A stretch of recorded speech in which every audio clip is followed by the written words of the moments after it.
Everyone, turn on your camera.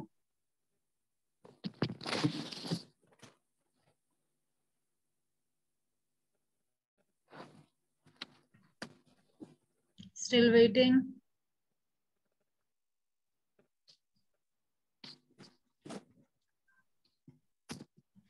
Riya, Yuvraj, Alka, Shruti.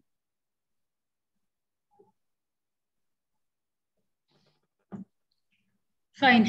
We were doing partnership, right? Partnership Act. Any doubt from last class?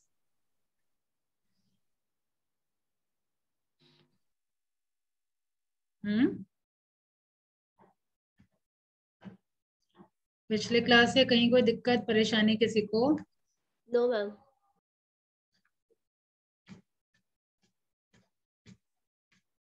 विवी?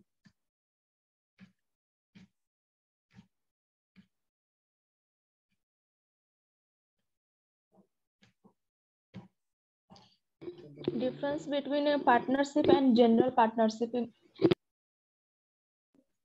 Okay, types of partnership was done. Yes ma'am. Okay. Sanjana, please explain types of partnership. Ma'am types of partnerships में दो classification आता था, एक classification on the basis of duration and the classification on the basis of ability. Durability not ability. Ma'am durability. Durability में ma'am general partnership और limited partnership होते थे, और ये ड्यूरेशन में पार्टनरशिप एट विल और पर्टिकुलर पार्टनरशिप होते थे. On the basis of liability, two categorization, general partnership and limited partnership. On the basis of duration, again two partnership, one is particular partnership, second is partnership at will. Okay. Yes, ma'am. Explain them.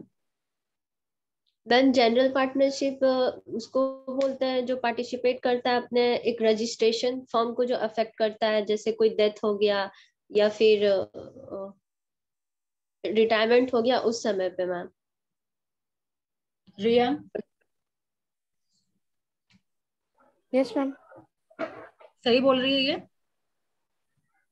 नहीं ma'am. क्या होता है general partnership? Ma'am general partnership में partners की liability unlimited रहती है. Correct. और जैसे कि हर लाइबिलिटी का जैसे रूल है कि अगर कोई भी पार्टनर अगर इस फर्म की एसेट कैपेबल नहीं होती है क्रेडिटर्स की ड्यूज को फुलफिल करने के लिए, तो उनको अपने पर्सनल प्रॉपर्टी को भी देना पड़ता है. Okay. What about limited partnership?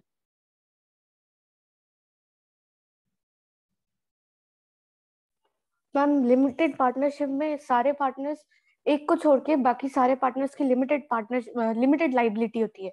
बस एक पार्टनर जो होता है जो उसकी लाइबिलिटी अनलिमिटेड होती है, उस लिमिटेड पार्टनर्स की भी कुछ बेनिफिट्स अवेलेबल होते हैं उनको, जैसे कि उनको मतलब लिमिटेड पार्टनर्स जो है वो बुक्स ऑफ अकाउंट्स इंस्पेक्ट कर सकते हैं, but they don't participate on management section. फिर जो लिमिटेड पार्टनर है उनकी since they don't participate in management और ना ही उनकी लाइबिलिटी ज्यादा होती है, सो उनकी डेथ, इंसॉल्वेंसी, इनकैपेसिटी फर्म के एग्जिस्टेंस पे कोई ज्यादा इफेक्ट नहीं देती है. उनके डेथ के बाद भी फर्म चलेगी क्योंकि एक पार्टनर तो जनरल है क्योंकि इसीलिए. और ओके स्टॉप नाउ. प्रीति कुमारी, ड्यूरेबिलिटी के बेसिस पे?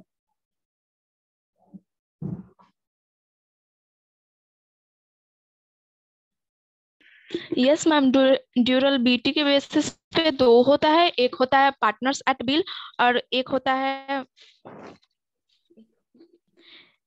Special partner. No ma'am, no ma'am. Partnership.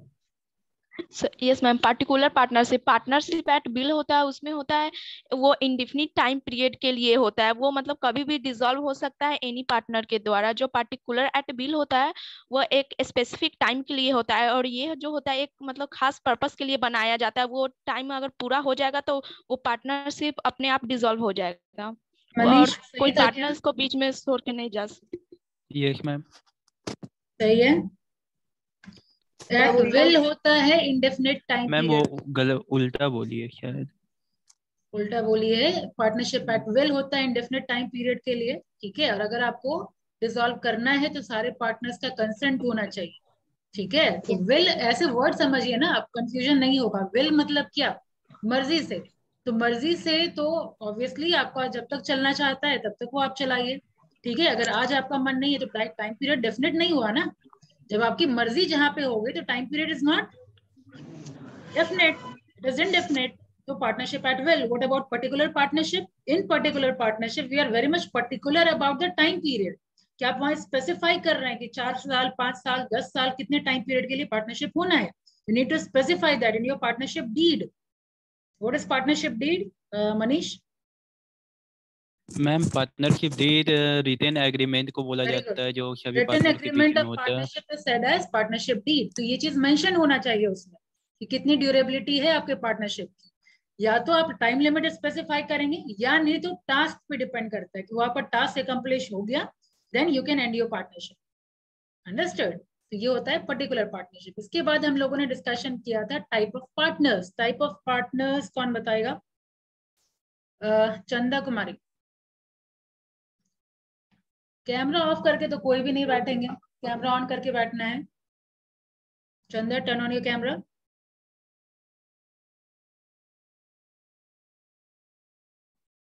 You are there in the class or not? Chanda Kumari, you are there in the class? Fine. Revti Jha. Yes, ma'am. You go first. You please answer. Ma'am, ये sleeping partner ma'am. नहीं नहीं, आपको type of partners में सबसे पहले active partner बताना है। What is active partner? Ma'am type of partner बताना है क्या? हाँ मैम एक्टिव एक्टिव और स्लीपिंग सीक्रेट पार्टनर। आपको सिर्फ एक्टिव पार्टनर बताना है कि एक्टिव पार्टनर क्या बताया गया था। What is active partner? Ma'am इनकी लायबिलिटी अनलिमिटेड होती है और ये प्रॉफिट लॉस जो फॉर्म की होती है ये शेयर इक्वली करते हैं मैम। ये मैनेजमेंट में ये पार्ट लेते हैं। गुड। कम टू स्लीपिंग और dormant partner. Ma'am hold on Aditi Kumari. Sleeping और dormant partner. Aditi, roll 39। Yes ma'am. Ma'am ने स्लीपिंग होता है, स्लीपिंग पार्टनरशिप ये होता है सिंपल कंट्रीब्यूशन के लिए, मतलब कैपिटल होता है। क्या क्या क्या? मैम ये मैनेजमेंट नहीं कर सकता है, स्लीपिंग पार्टनर डोमेटेड पार्टनर है जो। ठीक है। और प्रॉफिट और लॉस से ले सकता, अनलिमिटेड है और ये ले सकता है। लॉस अनलिमिटेड है कि लायबिलिटी अनलिमिटेड है? मैम प्रॉफिट लॉस है मैम, इसमें ये मैनेजमेंट नहीं कर सकता है लेकिन प्रॉफिट और लॉस से लॉस में नहीं रहेगा लेकिन प्रॉफिट ले सकता है और लायबिलिटी अनलिमिटेड होता है। वापस से चेक करिए और सुनिए। मैनेजमेंट में एक्टिव पार्ट लेंगे dormant partner. Dormant sleeping partner इसलिए कहा जाता है क्योंकि यहाँ पे हम लोग कैपिटल कंट्रीब्यूट नहीं करते हैं, सॉरी कैपिटल कंट्रीब्यूट करते हैं और मैनेजमेंट में एक्टिव पार्ट नहीं लेते हैं। क्योंकि मैनेजमेंट में एक्टिव पार्ट नहीं लेते इसीलिए इसको स्लीपिंग और डोरमेंट पार्टनर कहा जाता है। लेकिन हाँ, प्रॉफिट एंड लॉस दोनों में शेयरिंग होगा, ठीक है। आपने कहा सिर्फ प्रॉफिट में शेयरिंग होता है, यहाँ प्रॉफिट और लॉस दोनों में शेयरिंग करना है और लायबिलिटी इनकी अनलिमिटेड होती है, ठीक है। अब इसी तरीके से आता है सीक्रेट पार्टनर। रूपम, रूपम।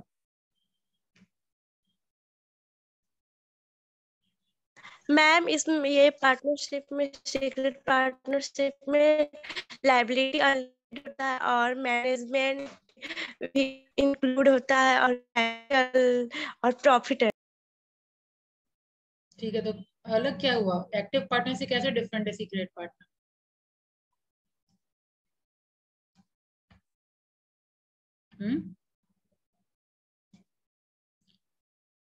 एक्टिव पार्टनर या वर्किंग पार्टनर फिर सीक्रेट पार्टनर से कैसे अलग हुआ? उसमें भी तो वही करते हैं हम लोग, एक्टिव पार्टिसिपेशन होता है मैनेजमेंट में, लायबिलिटी होता है अनलिमिटेड, फिर डिफरेंट कैसे? मेन पॉइंट तो आपने बोला है, जितना अब तक कहा वो सब सही था। मैम इसका कनेक्शन जनरल पब्लिक में नहीं दिखाया जाता होगा? जनरल पब्लिक को आपको कनेक्शन आपका पता नहीं होता है, नहीं दिखाया जाता। ठीक है, तो ये that line is compulsory in secret partner, ठीक है, क्योंकि ऐसे तब तो वर्किंग पार्टनर और एक्टिव पार्टनर दोनों तो एक ही हो जाएगा, तो ये लाइन आपको मेंशन करना पड़ेगा। ये सारे छोटे छोटे चीजें क्या होती है आपका मार्क्स करना पड़ेगा। अब आइए लिमिटेड पार्टनरशिप, बताइए Hrithik, limited partner. Yes ma'am, एक मिनट मैम पढ़ लूं।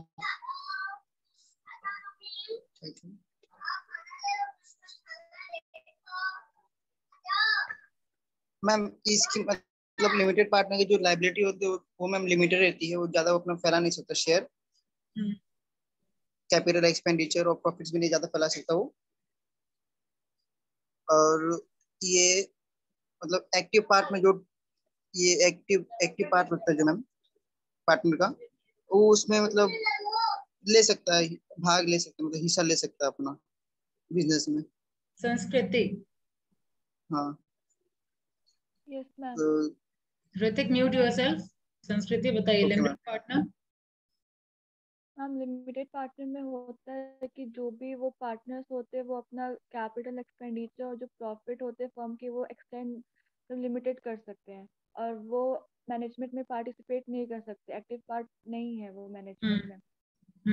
और वो डेथ बैंकरप्ट से वो डिसॉल्व नहीं हो सकते जो फर्म होता है।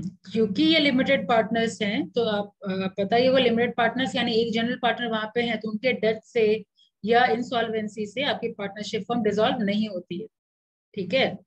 अब आ जाइए partners in profit only. Saumya.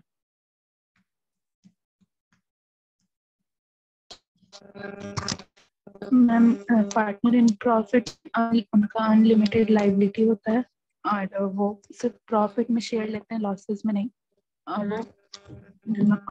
और उनका कोई मैनेजमेंट में कोई भी पार्टिसिपेशन नहीं होता है। यहाँ तक हो गया था? गुड कि आप लोग रिवीजन किए हुए हैं। जो लोग नहीं बोल पा रहे हैं तो इंश्योर कि एक बार पढ़ लें तभी आगे बढ़िए, ठीक है। Next is Swankit Anand. Estoppel भी हो गया था ना, नॉमिनल पार्टनर भी तो हो ही गया था। क्या होता है nominal partner? Yes ma'am. Swankit बताएगा। मैम नॉमिनल पार्टनर में कैपिटल कंट्रीब्यूट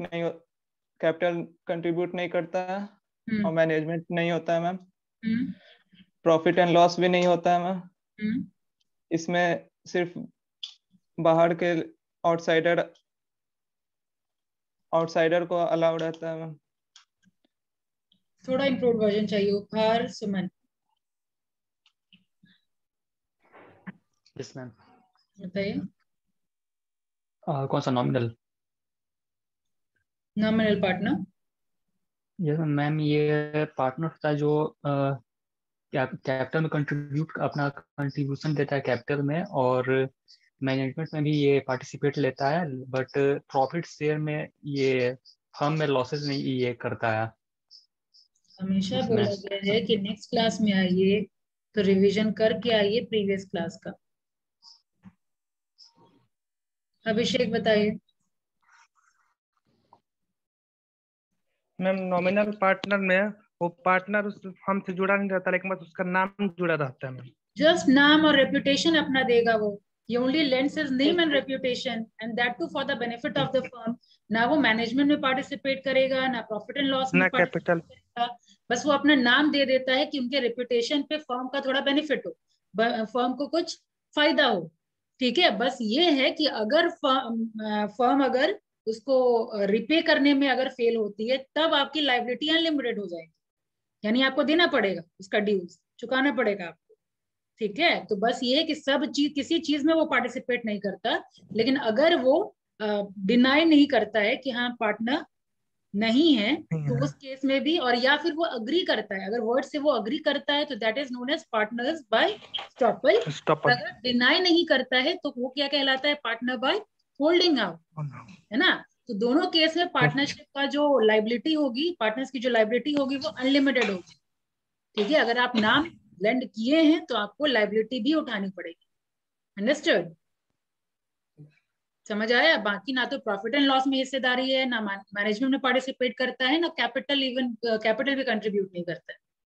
समझ आया? तो क्या कंट्रीब्यूट करता है? बस अपना नाम और रेपुटेशन, दैट्स इट। ठीक है, अब आगे बढ़ते हैं। माइनर एज अ पार्टनर, ये हो गया था क्या?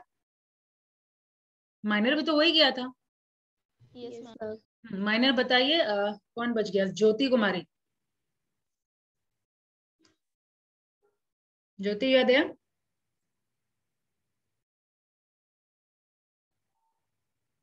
ज्योति Kumari, you are there?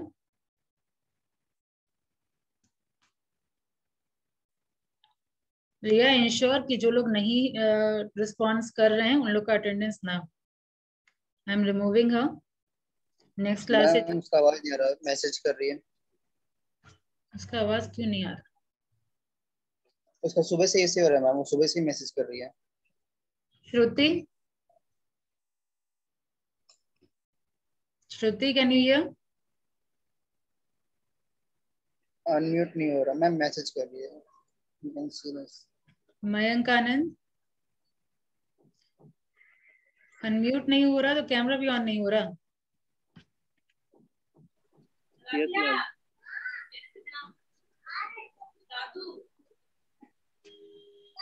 Hrithik, अपने आप को म्यूट रखिए। बताइए उपहार, अभी बताइए माइनर के बारे में क्या बताया गया था? माइनर पार्टनर बन सकते हैं? यस मैम, माइनर पार्टनर बन सकता है अगर उसको मतलब बाकी लोग उसमें जो ऑर्गेनाइजेशन में एग्री करते हैं उसको अगर बनने के लिए, तो माइनर ही बन सकता है। और उसका लायबिलिटी लिमिटेड रहेगा और मैनेजमेंट में पार्टिसिपेट नहीं कर पाएगा शायद। रेवती? हाँ मैम, ये अगर सब कंसेंट करता है, सब पार्टनर एग्री करता है तो वो पार्टनरशिप में हिस्सा बेनिफिट ले सकते हैं पार्टनरशिप का, पार्टनर नहीं बन सकते।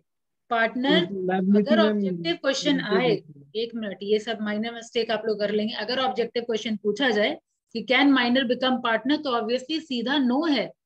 ठीक है, बट हाँ, वो सर्टेन बेनिफिट पार्टनरशिप का उठा सकता है अगर बाकी पार्टनर्स का म्यूचुअल कंसेंट होता है तो। ठीक है, इवन और क्या क्या बेनिफिट है उसके पास कि वो बुक ऑफ अकाउंट को भी इंस्पेक्ट कर सकता है। ठीक है, कोई एक्टिव पार्ट नहीं लेगा मैनेजमेंट में, राइट? जितना कैपिटल वो दे रहा है उतना का ही हिस्सा का वो प्रॉफिट वगैरह ले सकता है। ठीक है, अगेन लॉस भी बेयर नहीं करेगा वो। और हाँ, ये भी प्रोविजन है कि माइनर जैसे ही इंटर किया मेजर में, ठीक है, जैसे ही वो 18 साल पूरा कर देता है, तो आपको 6 महीने के अंदर अंदर आपको नोटिस पीरियड सर्व करना पड़ता है कि हाँ, I will continue as a partner और डिसकंटिन्यू एज अ पार्टनर। ठीक है, और अगर मान लीजिए नोटिस वो नहीं देता है तो ऑटोमेटिकली लाइबिलिटी उसकी अनलिमिटेड स्विच हो जाएगी।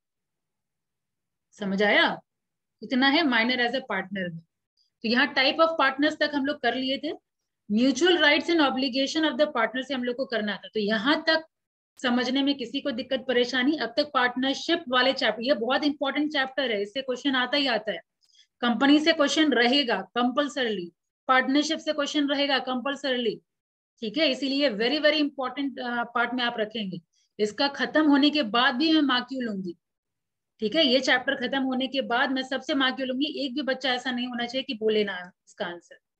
ठीक है, अब तक हम लोग क्या डिस्कशन किए हैं पार्टनरशिप में? फॉर्म्स ऑफ पार्टनरशिप में सोल प्रोप्राइटर हो गया था, पार्टनरशिप फॉर्म डिस्कशन हो रहा था।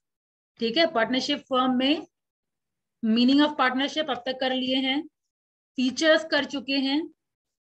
ठीक है, comparison with joint Hindu family business और प्रोप्राइटरशिप हो चुका है, मैरिड डिमैरिड हो चुका है, लिमिटेशन हो चुका है।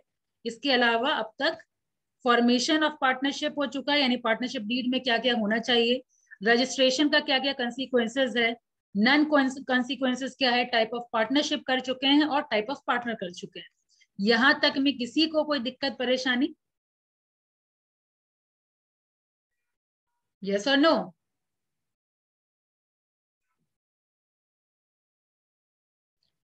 क्वेश्चन मार्क, यस और no, question mark, you need to respond for that. No ma'am. दोबारा पढ़ेंगे तो पता चलेगा मैम, सभी नेक्स्ट क्लास में पूछ लेंगे। ऑल राइट, तो अब तक पढ़े नहीं, और ऋतिक आप तो रेगुलर क्लास भी नहीं करते।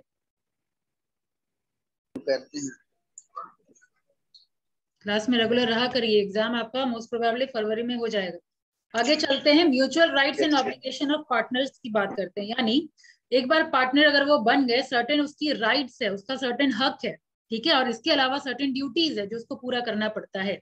अंडरस्टूड? ध्यान देना शुरू करिए, और पेन चलना चाहिए, जो भी इंपॉर्टेंट पॉइंट है वो। Ordinarily, the right and duty and the liability of partner are laid down in the partnership deed. In case the partnership deed does not specify the rights and obligation, the provision of Partnership Act 1932 will imply.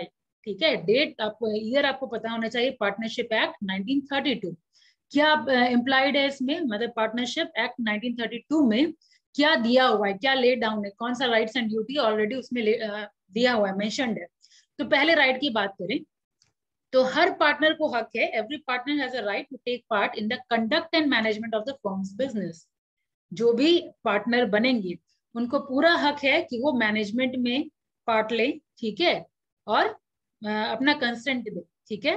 Every partner has a right to express opinion on any matter related to the firm. In case of difference of opinion the decision has ordinarily to be by a majority. मतलब एक तो आपको ये तो हक है कि आप अपना ओपिनियन एक्सप्रेस करें, लेकिन जो डिसीजन होगा वो हमेशा मेजॉरिटी का होगा। मेजॉरिटी मतलब समझ रहे हैं ना, कि अगर 10 जन है तो 6 जन का अगर सहमति है तो आपका वो बाध्य होगा, वो आपको करना पड़ेगा।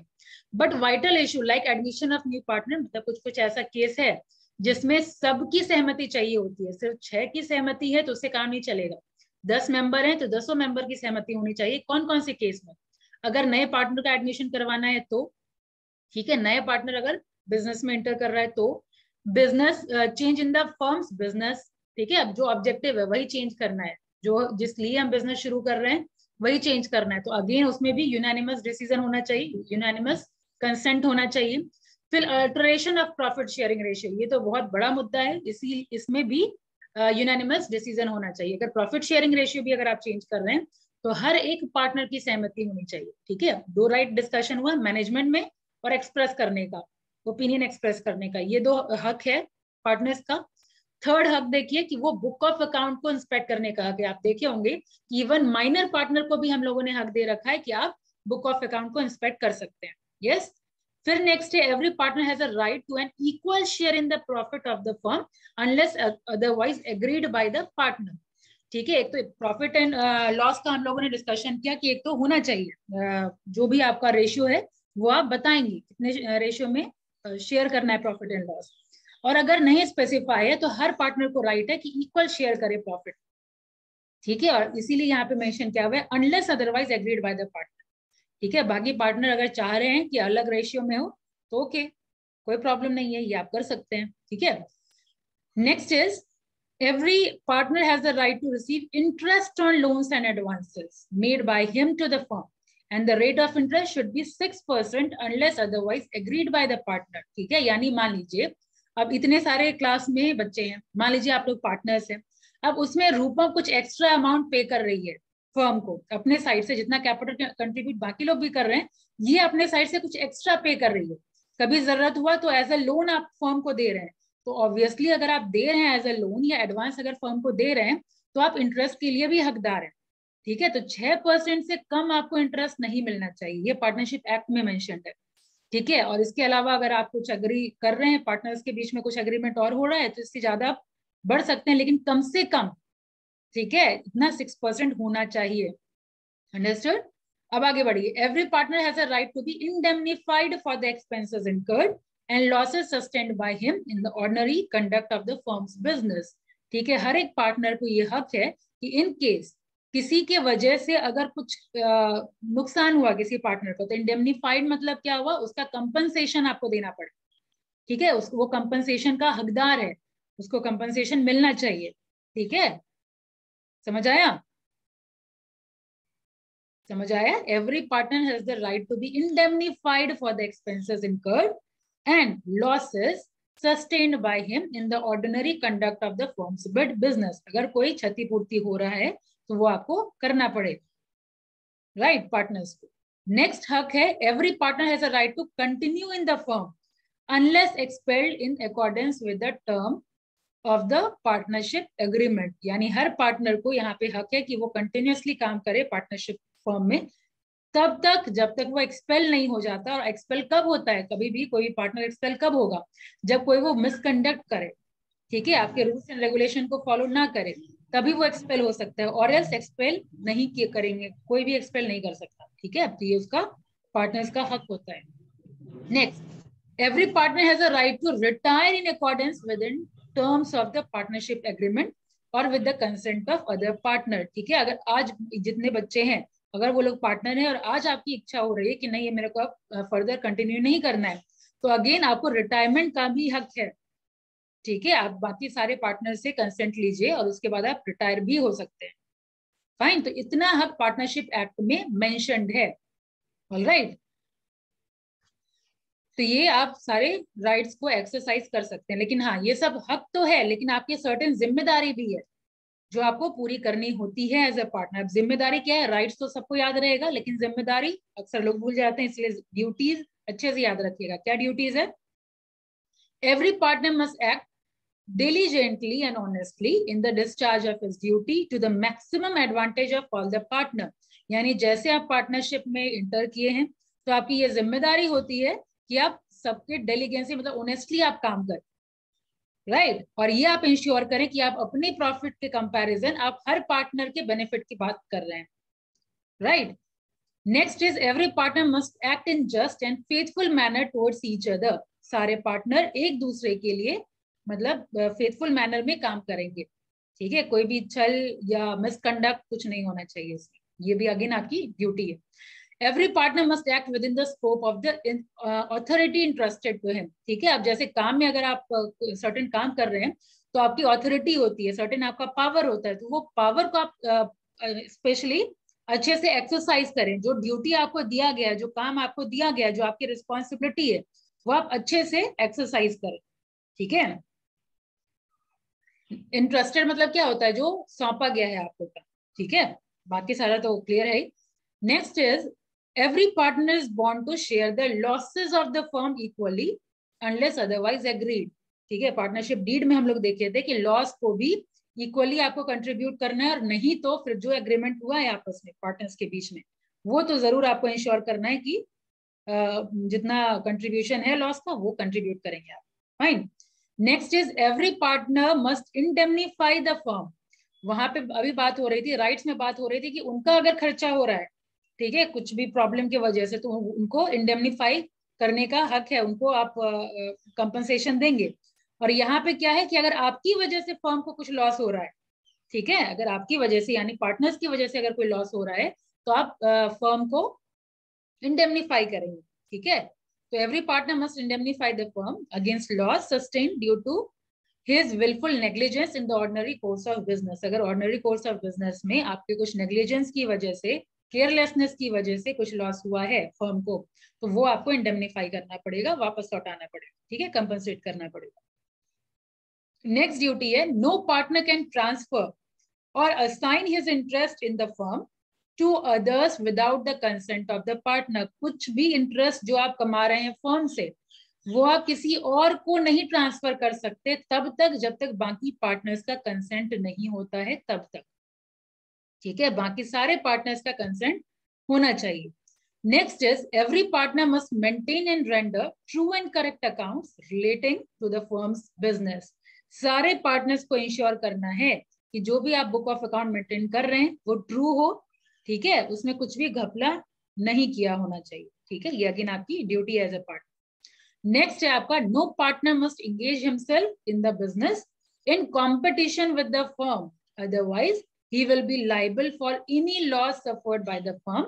He will have to surrender his private profit to the firm। मतलब समझ में आया कि अगर इन केस आप किसी फर्म के साथ किसी कंपटीशन, कोई कंपीटिंग फर्म के साथ अगर आप एंगेज्ड हैं, यानी आपका अपना पर्सनल प्रॉफिट हो रहा है, तो वो आप ऐसा नहीं कर सकते, ठीक है। और अगर जो भी प्राइवेट प्रॉफिट आप अलग से कमा रहे हैं तो वो आपको सरेंडर कर देना पड़ेगा फर्म को।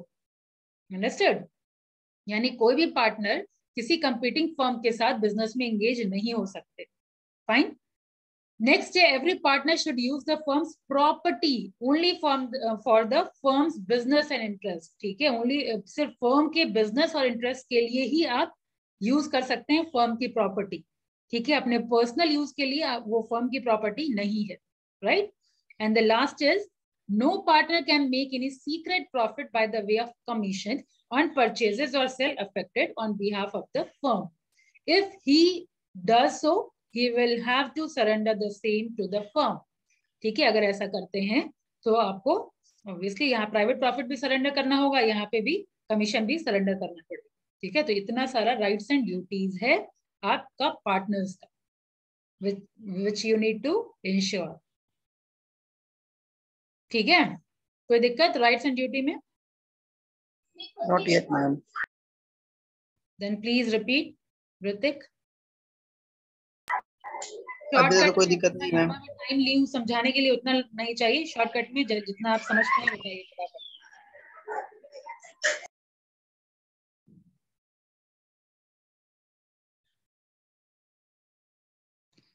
That means you were not using your pen.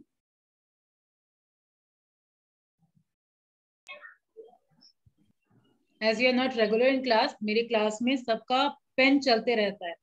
जो भी एक्सप्लेनेशन होता है सब कीवर्ड लिखते हैं. Like for example Riya, quick recap of rights and duty. Ma'am हम करें. Riya Badra. Yes ma'am. Ma'am rights, first of all rights of the partner. तो सबसे पहले है कि every partner has a right, they should take part in management section. Secondly, that कि every partner is allowed to express their opinion. हालांकि कोई भी ऐसा कंडीशन हो सकता है कि कुछ चीजों में बहुत सारे लोग हो तो सबके ओपिनियंस अलग हो सकते हैं, तो उस पोजीशन में मेजॉरिटी की ही डिसीजंस को माना जाएगा. थर्डली की inspection of books of account, जैसे कि लिमिटेड पार्टनर्स हो या फिर माइनस पार्टनर्स को भी inspection of book of account की राइट दी जाती है. वैसे नॉर्मली हर पार्टनर को ये राइट दिया जाता है. और वो लोग को इक्वल शेयर मिलेगा प्रॉफिट में, और इफ और in any other agreed ratio, कि वो लोग अपने हिसाब से कोई और रेशियो फिक्स की, तो that's depend on them. Next is that interest on loan, they will get an interest on loan. It is specified as 6% अगर प्रोविजन नहीं बना हुआ है, अगर पार्टनरशिप डेट प्रिपेयर्ड नहीं है. बट अगर प्रिपेयर्ड है तो इट डिपेंड्स ऑन देम कि वो कौन सा रेट फिक्स करते हैं. नेक्स्ट कि अगर if the business have to incur any losses due to any of the fault or default activities of any partner, then the partner अगर कोई पार्टनर है तो अगर कोई पार्टनर को कोई लॉस बियर हो रहा है because of the firm, then that firm must pay to the partner.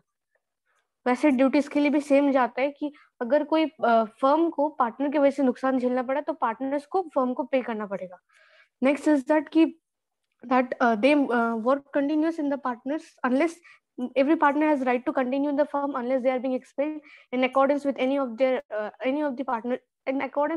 the agreement in the partnership deed, and every partner has right to retire as per the partnership deed, या फिर आप बाकी सारे partner से consult ले सकते हो.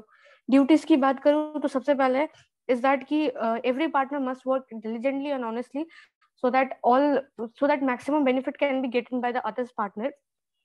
Next की every partner must work in a faithful way. अगर कोई भी कॉन्ट्रैक्ट हो रहा है, किसी भी पार्टनर्स कोई भी ट्रांजैक्शन के बारे में बात हो रही है, तो एक पार्टनर को रिमेनिंग पार्टनर्स को भी बताना चाहिए. ये नहीं कि आप अपने पास ही सीक्रेट रखो, because they are the mutual agent. इसके बाद से सौम्या आप बताइए.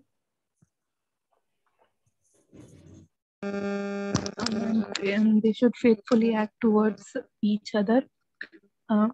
And next is they should work properly according to the agreement. Next is the partner should share the loss equally or according or specified in the agreement as per the agreed ratio. Loss to the ma'am अगर partner की वजह से firm को loss होता है तो partner को उस लॉस को इंडेमनीफाई करना चाहिए फर्म के लिए, और can't transfer interest to others without the consent of other partners. Next is true and correct account should be maintained. Must use firm's property for the firm purposes only. can't make and the partner can't make a secret profit. If he does make a secret profit, he should, ma'am अगर वो secret profit करता है तो जो भी profit उसको हुआ है उसको फर्म को देना होगा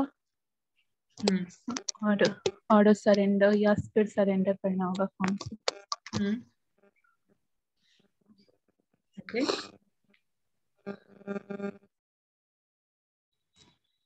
और फर्म की प्रॉपर्टी सिर्फ फर्म के पर्पज से ही यूज होगा, कोई पर्सनल पर्पज से यूज नहीं होगा। और कोई भी कमीशन भी अगर आप म्यूट कर लीजिए, और कोई भी कमीशन अगर आप अर्न कर रहे हैं तो अगेन वो आप फर्म को ही सरेंडर करेंगे। तो दिख रहा है जो लोग आंसर दे पा रहे हैं और जो लोग आंसर नहीं दे पा रहे हैं, प्रॉब्लम क्या है? स्टार्टिंग क्लास से मैं बोल रही हूँ, यूज योर पेन, कीवर्ड लिखिए, पूरा सेंटेंस नहीं लिखना है आपको, बस जो भी एक्सप्लेन में कर रही हूँ कम से कम वो कीवर्ड लिख लीजिए, ठीक है? तो थर्ड पॉइंट बता दीजिए। तो थर्ड ड्यूटीज का, ड्यूटीज का कि जो भी अथॉरिटी, जो भी रिस्पॉन्सिबिलिटी आपको दी हो गई है, जैसे मान लीजिए मैं आपको काम दे रही हूँ, क्लास में आप लोग हैं, ठीक है, असाइनमेंट जमा करना है, एक एक बच्चे का असाइनमेंट होना चाहिए, तो this is authority and responsibility I am giving to you, ठीक है? तो वो जो जिम्मेदारी आपको दी गई है वो इंश्योर करना है कि अच्छे से हो। वही है कि पार्टनर्स की जो जिम्मेदारी है, जो उनको दिया गया है काम करने के लिए, वो अच्छे से काम करे, ठीक है? किसी भी काम, मतलब obviously you need to be responsible. वही है third point, every partner must act within the scope of authority interested to him, जो भी उनको दिया गया है अथॉरिटी, राइट? या फिर मान लीजिए मैं आपको, अगर मैं सीधा, ये तो आपकी क्लास की बात हुई, आप सीधा आ जाइए पार्टनरशिप। अब आपको पार्टनरशिप में आपकी जिम्मेदारी दी गई है कि कोई भी एग्रीमेंट करने या कोई भी बात करने आता है फ्रंट पर्सन, ठीक है, जो भी आएगा आपके साथ एग्रीमेंट के लिए या फिर कोई बिजनेस करने के लिए या किसी और पर्पज से, वो आपको देखना है, तो ये आपके ऊपर जिम्मेदारी दी गई है, तो you need to fulfill that, ठीक है? अब आगे बढ़ते हैं। अब आगे बढ़ते हैं, लाइबिलिटीज टू थर्ड पार्टीज। अब थर्ड पार्टी की तरफ क्या क्या जिम्मेदारी है पार्टनर्स की? तो liability and obligation of the partner to the third party arise out of agency relationship between partner, ठीक है? जैसा ऊपर भी हम लोग बोल रहे हैं कि सब लोग एक दूसरे के एजेंट होते हैं, तो म्यूचुअल एजेंसी का रिलेशनशिप एक दूसरे के साथ एस्टेब्लिश होता है यहाँ पे। तो कोई एक पार्टनर कुछ अगर कर रहा है तो सारे पार्टनर्स लाइबल हैं, अंडरस्टूड? एक पार्टनर, जैसे क्लास में जितने बच्चे हैं, अगर मैं उन सबको पार्टनर कर रही हूँ तो एक बच्चा भी सर्टेन कुछ एक्टिविटी करता है, एक बच्चा अगर बदमाशी करता है, सारे लोग मार खाएंगे, ठीक है? ये होता है पार्टनरशिप कि एक बदमाशी अगर होगा तो सारे लोग लाइबल हैं इस केस में। तो partners are jointly and severally liable for the debt of the firm, जो भी फर्म का जो भी कर्ज होता है, सारे पार्टनर्स जॉइंटली रिस्पॉन्सिबल है, ठीक है? Third party can recover their dues from any one partner and from all the partner. Third party जिसको भी अगर लॉस हुआ है, ठीक है, पार्टनरशिप में आपके बिजनेस की वजह से, तो उस केस में या तो किसी एक से वो सारा अपना नुकसान ले लेगा, या नहीं तो जितना पार्टनर है वो सबसे अपना कर्ज चुका सकता है, मतलब अपना वसूली ले सकता है, ठीक है? In case the asset of the firm are insufficient to meet the claim of its creditor, personal asset of the partner will be used for satisfying such claim. In case अगर आपका ऑब्वियसली मतलब तो clear है, अगर creditor को आप नहीं दे पाए हैं पैसा तो आपका पर्सनल एसेट तक सेल हो सकता है। तो firm will be responsible for any loss sustained by a third party due to the wrongful act of any partner. कोई भी रॉन्गफुल एक्ट होगा तो फर्म से ही पैसा निकलेगा अनडाउटेडली, ठीक है? Defaulting partner will in turn be liable to the firm and other partner. तो डिफॉल्टिंग पार्टनर जो भी डिफॉल्ट किया है, जो भी जिसकी वजह से प्रॉब्लम क्रिएट हुआ है किसी भी तरीके का, तो वो जिम्मेदार हो जाएंगे फर्म के लिए भी और बाकी पार्टनर्स के लिए भी, ठीक है? ये लाइबिलिटी टू थर्ड पार्टी है, पार्टनर्स की लाइबिलिटी थर्ड पार्टीज की तरफ से, ठीक है? थर्ड पार्टी की तरफ क्या क्या जिम्मेदारी है आपकी, ये चीज है, ठीक है? अब next topic is implied authority of the partner. Implied authority of the partner कहने का मतलब क्या, लॉ में ऑलरेडी स्केच्ड है कि आपकी, मतलब आपको कहीं एक्सप्रेस करने की जरूरत नहीं है, अगर पार्टनरशिप डीड में नहीं भी मेंशन्ड है तो ऑटोमेटिकली इम्प्लाइड अथॉरिटी है पार्टनर्स की। ये अथॉरिटी मतलब जिम्मेदारी है पार्टनर्स की, ठीक है? क्या क्या जिम्मेदारी है? In the absence of any agreement, अभी तो ऊपर था ना कि एग्रीमेंट वगैरह में ये सब मेंशन होना चाहिए, लेकिन अगर एग्रीमेंट में नहीं भी लिखा हुआ है तो लॉ आपके ऊपर कंपेल कर दिए कि ये सारी ड्यूटीज आपकी ऑटोमेटिकली है। तो every partner has the implied authority to do what? To sell and buy goods on the behalf of the firm. Firm के बिहाफ में आप कोई भी गुड्स खरीद या बेच सकते हैं। Next, to borrow money on behalf of the firm and where necessary to pledge the stock in trade for this purpose. ठीक है, किसी से भी पैसा आप ले भी सकते हैं ऑब्वियसली फर्म में जरूरत है तो, या फिर कोई भी स्टॉक को आप गिरवी, प्लेज मतलब क्या, गिरवी भी रख सकते हैं। प्लेज मतलब क्या हुआ कि अभी आप ये सामान रखिए और बाद में मैं छुड़वा करके पैसा देकर के उसको छुड़वा लूंगा, तो प्लेज इज गिरवी रखना। Next is to receive payment on behalf of the firm and issue valid receipt for the amount so receive. तो किसी भी फर्म के तरफ से अगर आप पेमेंट वगैरह कर रहे हैं या पेमेंट रिसीव कर रहे हैं तो ऑब्वियसली आप रिसीव करने के भी हकदार हैं और वैलिड रिसिप्ट भी देना होगा आपको। ठीक है, इसके अलावा चेक ड्रॉ करना या एक्सेप्ट करना, कोई बिल ऑफ एक्सचेंज बनाना, प्रोमिसरी नोट बनाना, ये सब आप कर सकते हैं on the behalf of the firm. ठीक है, next is to employ person for carrying out the firm's business. किसी भी फर्म के बिजनेस को कंडक्ट करवाने के लिए आप किसी हेल्पर को भी अपॉइंट कर सकते हैं, एम्प्लॉय कर सकते हैं। ठीक है, ये सारा एम्प्लॉयड अथॉरिटी है पार्टनर का। अब पार्टनरशिप एक्ट में सर्टेन रिस्ट्रिक्शन भी है कि क्या चीज आप नहीं कर सकते हैं बिना किसी कंसेंट के। Like no partner has employed authority in the following matters, और वो मैटर्स क्या क्या है, to submit a dispute relating to the firm to arbitration. यानी इनकेस अगर कोई डिस्प्यूट हो रहा है पार्टनर्स के बीच में तो बिना पार्टनर्स के कंसेंट के आप आर्बिट्रेशन के पास या आर्बिट्रेटर के पास नहीं जा सकते। आर्बिट्रेशन क्लाउज याद है, पार्टनरशिप डीड में डिस्कशन किया था हमने। पार्टनरशिप डीड में हमने डिस्कशन किया था arbitration clause, you remember? Yes ma'am. In case जो लोग नहीं बोल पा रहे हैं उन लोगों के लिए, इन केस अगर कोई डिस्प्यूट होता है तो थर्ड पार्टी को हम अपॉइंट करते हैं अपने डिस्प्यूट को रिजॉल्व करने के लिए। तो वही चीज यहाँ पे है कि अगर डिस्प्यूट होता है तो आर्बिट्रेटर के पास आप डायरेक्टली नहीं जा सकते तब तक जब तक सारे पार्टनर्स की सहमति नहीं होती है तब तक। नेक्स्ट, टू कंप्रोमिस और रिलिंक्विश एनी क्लेम और अ portion of claim made by the firm. अगर मान लीजिए फर्म सर्टेन क्लेम किसी पे किया है, ठीक है, तो वो आप अपनी मर्जी से ही वापस नहीं ले सकते, या फिर अपनी मर्जी से कोई चीज आप छोड़ नहीं सकते कि नहीं मैं पैसा नहीं लूंगा आप जाने दो। ठीक है, तो ये किसी एक पार्टनर का हक नहीं है, कोई भी केस को वो वापस नहीं ले सकता या फिर किसी अमाउंट को वो छोड़ नहीं सकता जब तक पार्टनर्स का कंसेंट ना हो। तो क्लियर?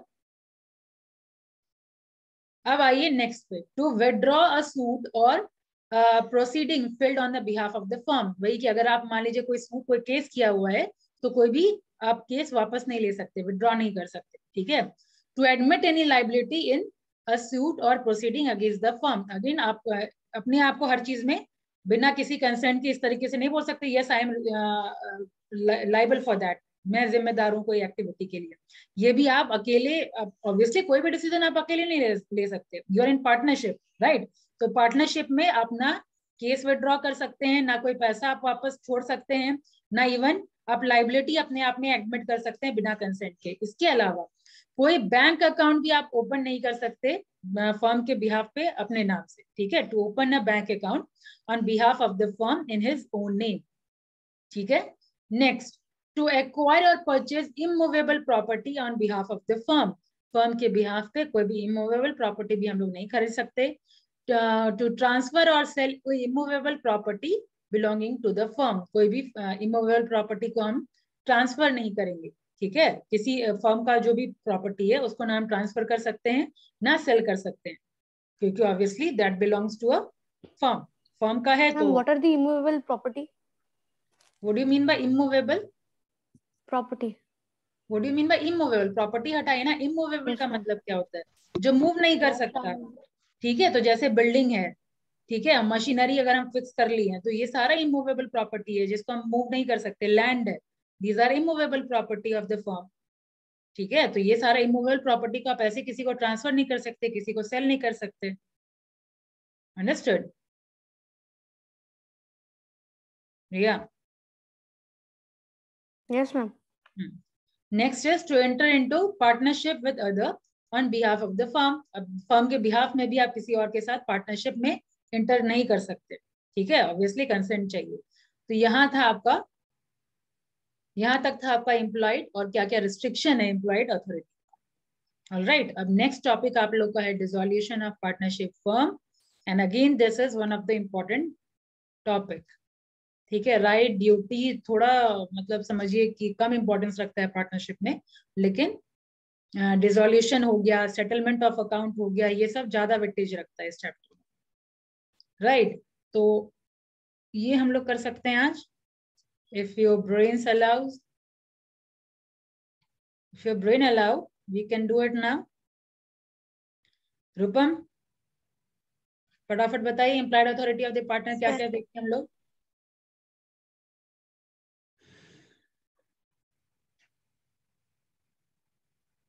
मैम इसमें कुछ सामान को परचेज भी कर सकते हैं और सेलिंग भी कर सकते हैं।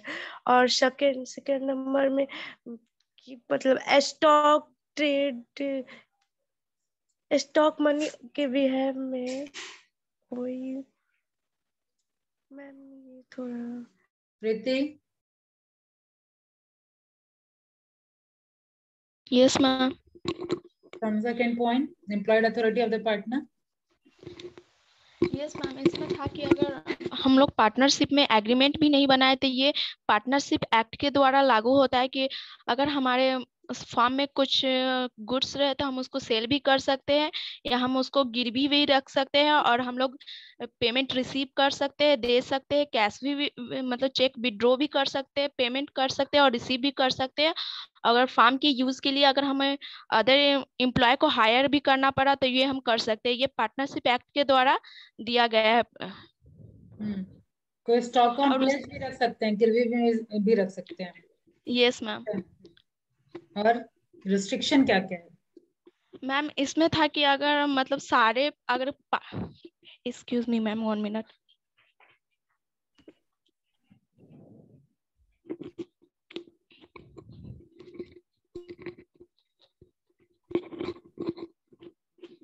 इसमें था मैम कि अगर हम किसी पार्टनर के मतलब इंफॉर्मेशन के विरुद्ध ना तो कैश विड्रॉ कर सकते हैं और ना ही कैश जारी मतलब पेमेंट कर सकते हैं अगर सारे पार्टनर की सहमति नहीं हो तो। कैश और नहीं, केस फाइल सूट की बात हो रही है, क्लेम की बात हो रही है। यस मैम, मतलब नहीं तो केस मतलब क्लेम कर सकते हैं और ना ही रिटर्न कर सकते हैं। और लाइबिलिटी होता है कि हम अपने आप के लिए मतलब सारे जो एक्टिविटी होता है, इवेंट होता है, वो सिर्फ हम अपने आप को जिम्मेदार नहीं ठहरा सकते हैं। इसमें होता है कि अगर कोई मैटर हो तो हम थर्ड पार्टी के पास नहीं जा सकते हैं जब तक सारे पार्टनर सहमति नहीं दे तब तक। और इसमें जो होता है इमूवेबल प्रॉपर्टी को नहीं हम बेच सकते हैं और ना ही ट्रांसफर कर सकते हैं। डिस्प्यूट का बच गया। यस मैम, इसमें था जो हम फॉर्म के नाम पे मतलब फॉर्म के नाम पे ना ही बैंक अकाउंट ओपन कर सकते हैं पर्सनल यूज के लिए। ठीक है, डिस्प्यूट के बारे में पूछ रही हूँ, डिस्प्यूट क्या था मैम? कौन सा point? First point. Yes ma'am, इसमें ये था कि अगर हमारे पार्टनरशिप में अगर कोई प्रॉब्लम होता है तो मतलब हम जो थर्ड पार्टी के पास है, जो सारे पार्टनर के मर्जी से जाएंगे, उनके अगर वो नहीं एग्री होंगे तो हम लोग नहीं जा सकते। थर्ड पार्टी को क्या बोलते हैं मैम? वो एप्रीवेंस क्लाउज, आर्बिट्रेटर बोलते हैं। और जिस क्लाउज में मैम सॉरी एब्रीवेटेड, जिस क्लाउज में मेंशन होता है वो आर्बिट्रेशन क्लाउज होता है। टर्म इज वेरी इंपॉर्टेंट, ठीक है। आर्बिट्रेटर, यहाँ पे आप देखिए कि आर्बिट्रेटर हम बोल रहे हैं तो डू राइट आर्बिट्रेशन और आर्बिट्रेटर, ठीक है। जिस पर्सन के पास जा रहे हैं that person is called arbitrator, ठीक है। और जिस क्लाउज में मेंशन्ड है उसको आर्बिट्रेशन क्लाउज बोलते हैं। मैम एक बार पॉइंट नंबर बी, सी और डी बता दीजिए ना इसका, रिस्ट्रिक्शन का। Yes ma'am. रिस्ट्रिक्शन का पॉइंट नंबर बी बोल रहा है कि कोई भी क्लेम आप अपनी मर्जी से, चाहे वो क्लेम पूरा का पूरा हो चाहे वो पोर्शन ऑफ द क्लेम हो, आप अपनी मर्जी से माफ नहीं कर सकते, ठीक है। इवन आप विड्रॉ भी नहीं कर सकते। सी पॉइंट है, यू कैन नॉट विड्रॉ और विड्रॉ अ सूट और proceeding file on the behalf of the firm, ठीक है। फर्म के बिहाफ में कोई भी सूट मतलब केस ही होता है या सर्टेन क्लेम, वो आप वापस नहीं ले सकते, ठीक है। यहाँ पे पोर्शन एक पोर्शन भी आप वापस नहीं कर सकते, ना माफ कर सकते कोई भी क्लेम, ठीक है, बी में। नेक्स्ट इज कोई लाइबिलिटी भी आप नहीं अपने साइड से एक्सेप्ट कर सकते कि हाँ इसके लिए हम जिम्मेदार हैं बिना पार्टनरशिप के कंसेंट के। समझ आया? रिलिंक्विश मतलब क्या, वापस ले लेना, कोई भी क्लेम को वापस ले लेना, ठीक है। तो इतना पोर्शन है। अगेन डिसोल्यूशन तो ठीक है प्रीति, लेकिन बहुत अच्छा इंप्रूवमेंट है। देखिए आपको जब जो भी ट्रिक बताया जा रहा है, जो भी सजेशन बताया जा रहा है, देख रहे हैं आप कि कैसे इंप्रूव होता है अगर उसको फॉलो करें तो, ठीक है। तो do follow this and you will see the improvement. और यहाँ मोड ऑफ डिसोल्यूशन से हम लोग ऑब्वियसली करेंगे नेक्स्ट क्लास से। यहाँ तक सब रिविजन करके रखिएगा, ठीक है। बच्चा कितना, मोड और सेटलमेंट ऑफ अकाउंट, उसके बाद आपका पार्टनरशिप खत्म, ठीक है। और ऑब्वियसली ये दोनों के बाद टाइम बचेगा ही बचेगा, उसके बाद हम लोग मार्क्यू भी ले लेंगे अपना। अंडरस्टूड?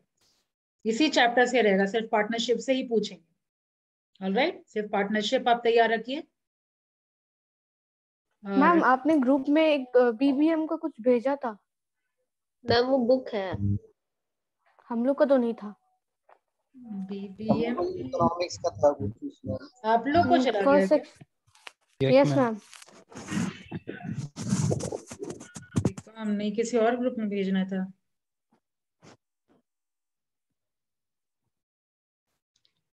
बीबीएम को भेजना था, बीकॉम में चला।